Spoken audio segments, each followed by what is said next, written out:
Now, in chapter 5, we get a shift from Transylvania and hearing Harker speak, and we don't know what's happened to Harker at this point, back to England, and we hear from Mina, who is Harker's fiancée, but we also hear from her friend Lucy, and we hear from Dr. Seward, who is the, what is the word that I want? Not president, but he presides over a mental institution. Now, I'm not going to, again, spend too much time talking about these chapters because they're things that I want you to pick up and you to tell me about. But we hear about Renfield for the first time, and Renfield is quite an interesting character. And I'm not going to tell you who he is, but if you've already read the book or you've seen any of the movies, you know who Renfield is. But when we see him, he's almost a comical character in that he's swatting at flies and eating them and doing all sorts of things. And I almost gave it away, but I'm not going to say anything. But we're going to track Renfield.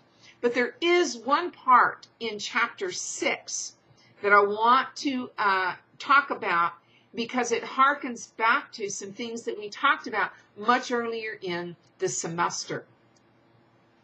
Now, Mina is talking about some old fishermen there in the village where they are visiting. And the fishermen are talking about some graves. And they're talking about some tombstones. And they say, and the old fishermen say, "Do you think all these men will have to make a rush to Whitby when the trumpet sounds?" And of course that is Gabriel's trumpet that announces the day of resurrection has come about. I tell you that when they got here, they'd be jostling and jostling one another the way that it'd be like a fight to get up on the ice in the old days. And he's talking about being in the northern climes, and remember that's where the monster in Mary Shelley's book was going. And then they all laugh about it. Mina says, "Surely you are not quite correct, for you start on the assumption that all the poor people on their spirits will have to take their tombstones with them on the day of judgment. Do you think that would be really necessary?" And so she's pointing out that they're saying that somehow these dead people have tombstones so they can present them to God on that day of resurrection. And the old fishermen say, "Well, what else be they tombstones for?" "Answer me that, miss." "To please their relatives, I suppose." "To please their relatives, you suppose?" This he said with intense scorn. "How will it pleasure their relatives to know that lies is wrought over them, and that everybody in the place know that they be lies?" So what Mina is saying, the living are trying to propitiate the dead in a sense. She's saying that these tombstones are for the relatives, they're not for the dead. But I want to continue on with this. Now the old fisherman is saying there's nothing but lies on this tombstone, and then he talks about one of the stones that reads, "Sacred to the memory of George Cannon, who died in the hope of a glorious resurrection on July 29, 1873, falling from the rocks at Kittleness. This tomb was erected by his sorrowing mother to her dearly beloved son."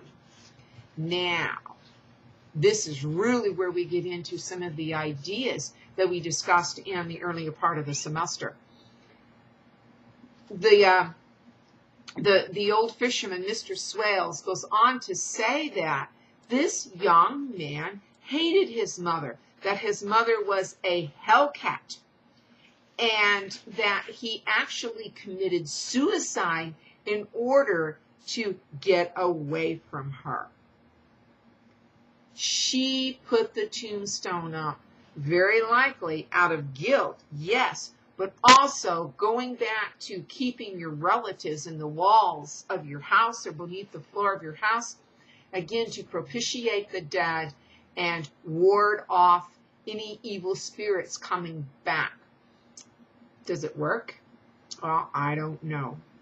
And then we hear more about Renfield and how his hobby is catching flies and so on.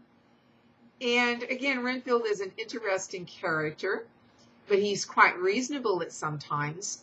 And I'm going to leave Renfield for now, though, and talk about the ship, the Demeter, the Russian ship that comes into the harbor. And you read about the log of this ship and how people are gone missing and people are getting ill. And what kind of foreshadowing? We're not told outright that Dracula was even on this ship. What conclusions are we supposed to draw? And what is Stoker doing by not telling us outright? And then there is, in chapter 8, there's some more about Lucy begins to become ill. And Mina is afraid that she is becoming anemic. Again, what kind of foreshadowing is that? What do we know based on earlier chapters of the book that Lucy and Mina do not know? And then in chapter 9 ends with Dr. Seward sending an, I almost said an email, telegram to Amsterdam to Van Helsing. And this is the first time we hear of Van Helsing. And it says, 5 September, patient, meaning Renfield, greatly improved, good appetite, sleeps naturally, good spirits, color coming back. And then on the 6th of September, terrible change for the worse, come at once, do not lose an hour. I hold telegram to Homewood till I have seen you. So there's been a change in Renfield. He's doing pretty good even on September 4th, September 5th, and then suddenly on September 6th, there is a change for the worse. What is causing this change? I'm going to stop there and not say any more, even though you probably have read the rest of the book, or at least the next chapter.